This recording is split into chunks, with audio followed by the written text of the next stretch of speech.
I'm Greg Krugen in Houston. I'm Rudy Koski in Austin. And I'm Stephen Dial in Dallas. And this is Texas, the issue is. Unlike any legislative session in recent Texas history, the odds of carving out a foothold for casino gambling in the Lone Star State have improved dramatically. This week we talked in depth with Houston State Senator Carol Alvarado, who's leading the fight to give voters the final say. Casino gambling, why now? I think it's long overdue, Greg. I think Texans are ready. Their appetite is wet, it's ready, and overwhelmingly we've seen polling that would show that it would pass, but we have to get there. We know that this is more than just about gaming. It's about creating a destination, a resort. Is there an economic advantage?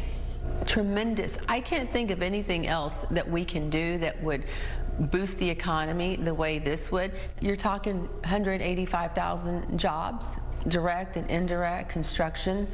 And then once it is ongoing and the 4 casinos are up, you're over 70,000 jobs. So it would be a boost to our economy, and it diversifies our economy. I think we should always be reinventing ourselves. How can we diversify the Texas economy? Senator, you have expressed frustration watching tens, hundreds of billions of dollars go out of the state to gaming elsewhere. And we're talking about casinos that would have to have a hotel component, 4 or 5-star hotel, restaurants and shops, venues for conferences and conventions. This is not setting up a blackjack table or putting a slot machine in a convenience store or a bar. It would be very limited for casinos in Texas, and they would be heavily regulated. The license holders would have to have a lot of money to put up some type of operation like that meets all that criteria. You guys are flush right now with money. Does that hurt, the fact that we have such a large surplus and the state can do without that revenue, at least in this biennium? This has never been about how can we stuff the state's coffers. So take that off the table. But it's about the future of Texas. And again, just continuing to look for ways to boost our economy, to diversify our economy. Okay, brass tacks. I would expect you were encouraged to hear Speaker Phelan voice some support. Yes. The governor say he's willing to listen.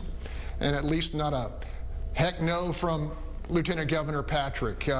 Let's talk, how do you make this happen?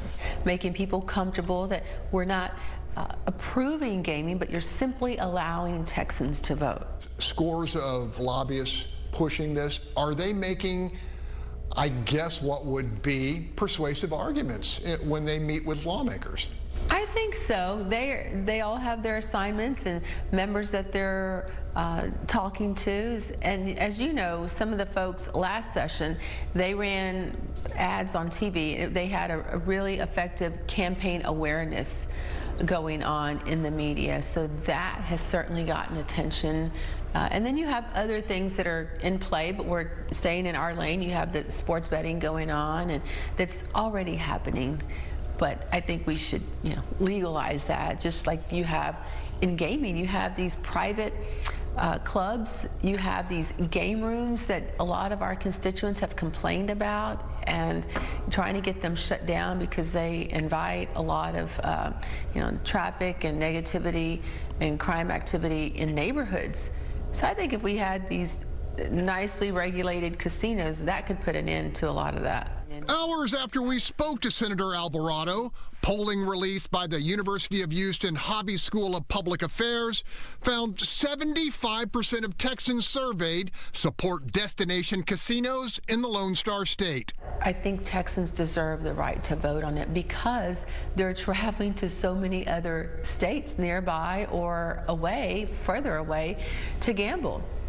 Texans love to gamble. Okay, guys, my one-word description at this moment in the process is vigorous. Rudy, what's your word? Sounds like a bowl of goulash there, Greg. My word is dicey, not to be confused with all the ice that we've had for the past few days. All right, Stephen, how about you? One word.